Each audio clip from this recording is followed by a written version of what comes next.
भी जो उपकरण ज्ञान का माध्यम था वह धीरे धीरे ध्यान भटकाने का साधन बनता जा रहा है। हर युवा के हाथ में मोबाइल है और उस मोबाइल में पूरी दुनिया है।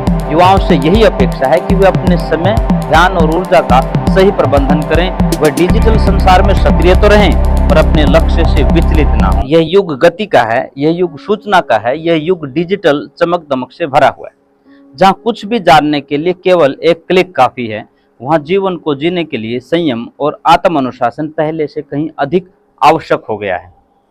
हर युवा के हाथ में मोबाइल है और उस मोबाइल में एक पूरी दुनिया है। Social media, video, shorts, games, notification, chats और न जाने क्या क्या।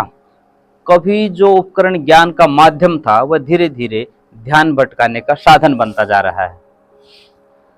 यह तकनीक की प्रगति नहीं है यदि हमें अपने जीवन पर नियंत्रण न रहे।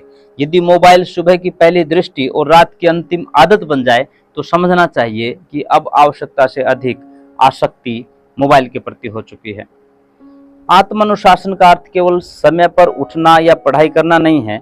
यह उस भीतर की शक्ति का नाम है जो हमें उस कार्य से रोक लेती है जिसे करने के बाद आत्मग्लानि होती है और उस कार्य की ओर प्रेरित करती है जिससे आत्मसंतोष की प्रगति होती है। आज का युवा जानता है कि उसे क्या करना चाहिए परंतु कर नहीं पाता क्योंकि उसकी इच्छा शक्ति मोबाइल के एक नोटिफिकेशन, एक वीडियो, एक स्क्रीन की चकाचौंध में पराजित हो जाती है। वह पढ़ाई करने बैठता है पर 5 मिनट में ही सोशल मीडिया की दुनिया उसे निगल जाती है।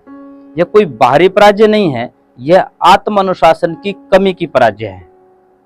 सोशल मीडिया पर जीवन दिखता है पर जीना नहीं आता है। वहां औरों की सफलताएं चमकती हैं पर अपनी यात्रा रुक जाती है।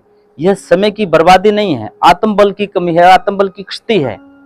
आत्म अनुशासन सिखाता है कि कैसे उस स्क्रीन को बंद करके आत्मा की स्क्रीन को खोलना है, कैसे भीतर के शोर को शांत करना है और उस कार्य में लग जाना है जो हमें वास्तव में बेहतर बनाता है। प्राचीन ऋषि मुनि तो वनों में रहते हुए भी आत्म संयम रखते थे। आज के युवा तो सुविधाओं से घिरे हैं फिर भी बिखराव में हैं। कारण है नियंत्रण का अभाव, नियंत्रण की कमी। इस डिजिटल युग में हर कोई आकर्षण है, हर और आकर्षण है। हर ऐप कहता है मुझे खोलो, हर विज्ञापन कहता है कि मुझे देखो, हर सूचना कहती है कि मुझे पढ़ो। ऐसे में जिसने अपने मन को वश में कर लिया वही सच्चा विजेता कहलाता है। वेदों में कहा गया है यह आत्मनि एव आत्मनम पश्यति स युक्त है स सुखी। जो आत्मा को देखकर आत्मा में स्थिर होता है वही युक्ति, वही सुखी है। आज आत्म अनुशासन का अभ्यास समय की मांग है। एक सीमित समय मोबाइल के लिए तय कीजिए। पढ़ाई, योग, सेवा, संवाद, आत्मचिंतन, इन सब के लिए समय आप निर्धारित कीजिए। जिस दिन आप यह तय कर लेंगे कि मैं मोबाइल नहीं समय का स्वामी बनूंगा, मैं सोशल मीडिया नहीं आत्म विकास में रुचि रखूंगा, मैं दूसरों की पोस्ट नहीं अपने चरित्र पर ध्यान दूंगा, उसी दिन से जीवन एक नई दिशा पा जाएगा। महर्षि दयानंद सरस्वती ने जीवन भर आत्म अनुशासन का पालन किया। उन्होंने कभी दिखावे का जीवन नहीं जिया, उन्होंने सत्य को जिया। वह ब्रह्मचर्य, नियमितता और संयम के ऐसे उदाहरण थे जो आज भी अंधकार में दीपक की भांति हमारे मार्ग को आलोकित करते हैं, प्रकाशित करते हैं। युवाओं से यही अपेक्षा है कि वे अपने समय, ध्यान और ऊर्जा का सही प्रबंधन करें। वह डिजिटल संसार में सक्रिय तो रहें पर अपने लक्ष्य से विचलित ना हों। वे तकनीक के उपयोगकर्ता बने, तकनीक के गुलाम नहीं।